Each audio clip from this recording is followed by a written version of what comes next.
अस्सलामुअलैकुम वरहमतुल्लाहि वबरकातुह।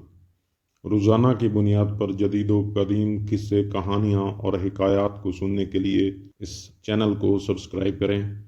अगर वीडियो पसंद आए तो लाइक और शेयर भी करें। इमाम यूसुफ रहमतुल्लाह अलैह फरमाते हैं कि मेरे वालिद इब्राहीम बिन हबीब की वफ़ात उस वक्त हुई कि जब मैं वालदा की गोद में था। जब मैं बड़ा हुआ तो मेरी वालदा ने मुझे एक धोबी के सुपुर्द कर दिया। मैं धोबी को छोड़कर हल्का इमाम अबू हनीफा रहमतुल्लाह अलैह में पहुंच जाता और उनकी बातें सुना करता। मेरी वालदा आती और मेरा हाथ पकड़कर धोबी के पास छोड़ आती। इमाम अबू हनीफा रहमतुल्लाह अलैह मेरी हाज़िरी और हिफ्ज़े इल्म को देखकर मेरी तरफ काफ़ी तवज्जो फरमाया करते। जब ये मामला दराज हो गया और मेरी माँ पर गिरह गुजरा तो उन्होंने इमाम अबू हनीफा से कहा कि इस बच्चा का तुम्हारे अलावा कोई उस्ताद नहीं है, ये यतीम है, इसके पास कुछ नहीं है। मैं इसे अपना खर्चा की कमाई से खिलाती हूँ और उम्मीद करती हूँ कि ये कुछ कमाए ताकि अपनी ज़रूरियात पूरी कर ले।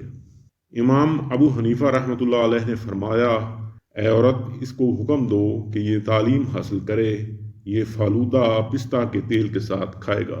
इमाम अबू यूसुफ कहते हैं कि मेरी माँ ने इमाम साहब से कहा, ए बुड्ढे, तेरी अकल जा चुकी है, यानी ये बात मुमकिन ना है। इमाम अबू यूसुफ रहमतुल्लाह अलैह कहते हैं कि फिर अल्लाह ताला ने मुझे इल्म से नफ़ा दिया, यहाँ तक कि मुझे काजी बना दिया गया। मेरी मजलिस हारून रशीद के साथ होती थी और उसके दस्तरखान पर उसके साथ खाना खाता था। एक दिन हारून रशीद के पास फालूदा आया तो हारून रशीद ने मुझसे कहा कि खाइए, इस तरह की चीज़ हम लोगों के लिए रोज़ाना नहीं बनती है। मैंने कहा, कौन सा खाना?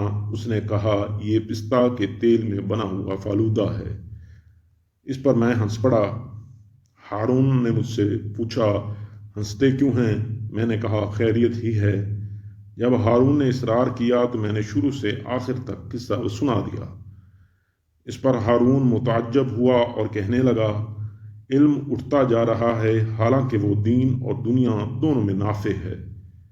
इमाम अबू हनीफा रहमतुल्लाह अलैह के लिए रहमत की दुआ की और कहने लगा, वो नज़रे अकल से देखते थे और फिर ऐसी चीज़ें देख जाते थे जो इस ज़ाहिरी नज़र से नहीं देखी जा सकती।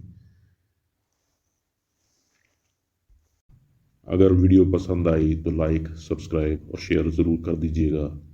अल्लाह हाफिज़।